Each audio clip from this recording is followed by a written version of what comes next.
Welcome, everybody, to another episode of How I See It. It's that wonderful time of year in southwest Louisiana where the humidity is 1,000%. You may see fish swimming by just in the air. You'll hear birds chirping and Lord knows what else. This is a public service announcement of sorts for those of you that live along the Gulf Coast, maybe even the Atlantic Coast, or if you happen to live in Hawaii. Yes, my friends, I'm talking about that wonderful time of year known as hurricane season. As a man that has grown up and lived in a coastal state for all of my life, I just wanted to take a few moments and share some things with you that might help you prepare or endure hurricane season. Yeah, I know it's supposed to be a lower than average hurricane season, and then we're all hoping and praying that is the case. But remember, it only takes one. If you've ever been through a hurricane, you know that's very true words right there. So I made a list of some things that you might want to know, might be helpful, might not. Just a lifetime of living in Hurricane Alley and having some involvement in the insurance industry. Just wanted to share a few things with you that you might find helpful. So here it goes. Number one, I got some notes here. If you see me referring to them, that's okay. Be prepared. Have a plan. What does that mean? That means tie down or move anything that can become a missile in 150-mile-an-hour winds. You don't want things blowing around, blowing into your house, your window screens, your windows themselves. Tie it down. If you got a trampoline, flip that sucker over, bolt that thing to the ground. If it's your neighbor's trampoline, strongly influence them to do the same, or else it's going to wind up on your roof or worse. Be prepared to take photos of every single thing you own. It doesn't have to be specific photos. You can be a big photo that you can zoom in on. Take pictures of it. Why? Because if something happens and your home is destroyed, that's going to help you with your contents claim. It's going to help you document the damage. Take pictures of them. It'll show the condition. Know the age of them, that sort of thing. If you have receipts for hire purchases, take those with you if you happen to evaluate, or make sure they're protected. Owner's manual, same thing. It will just help you document what's going on.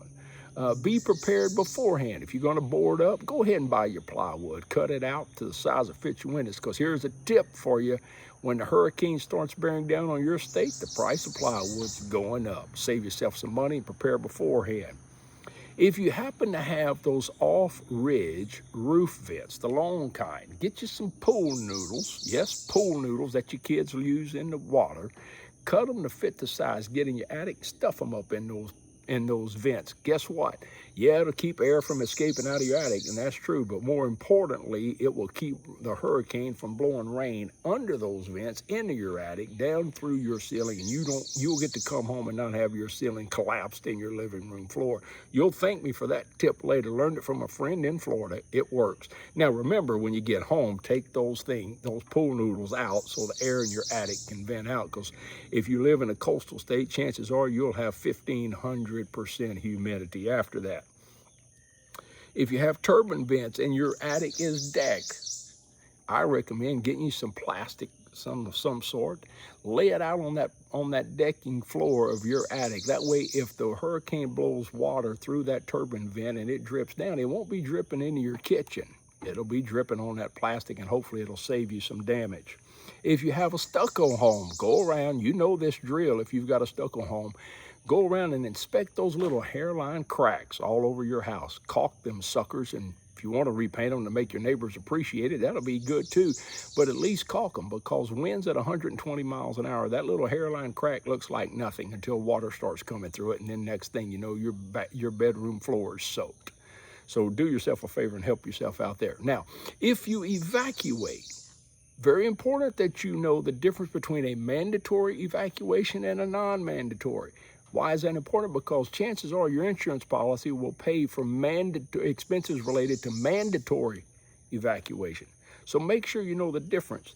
Take any important documents you have. Take them with you. Any valuables that you don't want damaged, take them with you. No, the hurricane may not completely destroy your home, but that tornado that accompanies it might. So you want to be prepared. Most insurance policies pay for reasonable additional living expenses. What does that mean? That means if you eat out 2 or 3 times a week normally, and you can document that, and because you had to evacuate, you had to eat out 5 times that week, Most policies with additional benefits coverage will, or living expense coverage will pay for that additional 2 times, but you need to be able to document that. Now, what that means when you evacuate is you don't get to go to the Four Seasons if you just live in a regular home like us common folk do. Staying at the Four Seasons is not reasonable. You don't get to eat Ruth Chris 5 times a week if you don't normally eat Ruth Chris 5 times a week. So be reasonable. More importantly, be honest. It'll help you. Now, know what your normal expenses are. What are your normal electric, water, that sort of thing. Know what that is, because that's going to come in valuable if you have additional living expenses coverage under your insurance policy. If you do have insurance and you come home and you've got damage to your home, be honest about it. If that damage has been there for 10 years, don't claim that as storm damage. But if you have storm damage, legitimate storm damage, forgive the camera for shaking there, file a claim. Do it in a timely manner, because most of your insurance policies are going to require that be done timely. Do it in a timely manner. Make necessary repairs. If you got water in your floor, clean it up. If you got water on the drywall of your home, get some fans and start trying to dry it. That's part of what is called mitigation.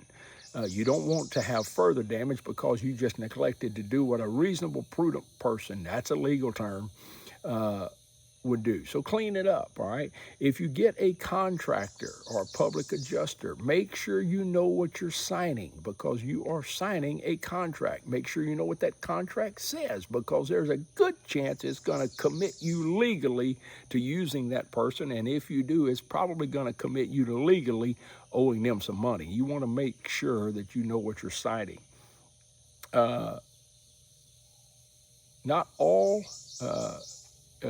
damages are a result of the hurricane. Sometimes it's just the lack of maintenance. We all do it. We all have things around our home that we know we didn't repair. Don't claim that on your insurance, because quite honestly, most insurance adjusters can identify stuff that's been there a long time. They've been doing this a while, so they know. So just be honest about it. It doesn't have to be an adversarial process with your insurance company. It shouldn't be. They're going to make mistakes. They're human. They're not AI.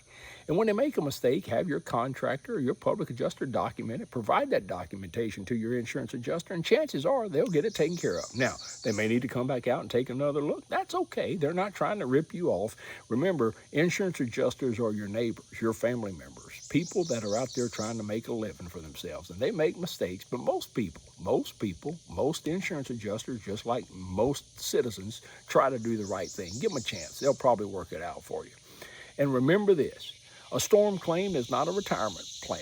It's not your 401k. So you're not looking to make money. Your insurance policy is to indemnify you or give you the money that you suffered as a loss to repair your home to its pre-loss condition. That's a lot of jargon, but trust me, it's important. Just be honest about it. And friends, that's my tips for dealing with hurricane season. Oh, one more. Pray. That's the best thing you can do, and ask the good Lord to have mercy on our souls once again. It's the price we pay for living along the coast. So until next time, just listen to Zach Frudella if you live in Louisiana. He'll keep you on the straight and narrow. God bless and take care.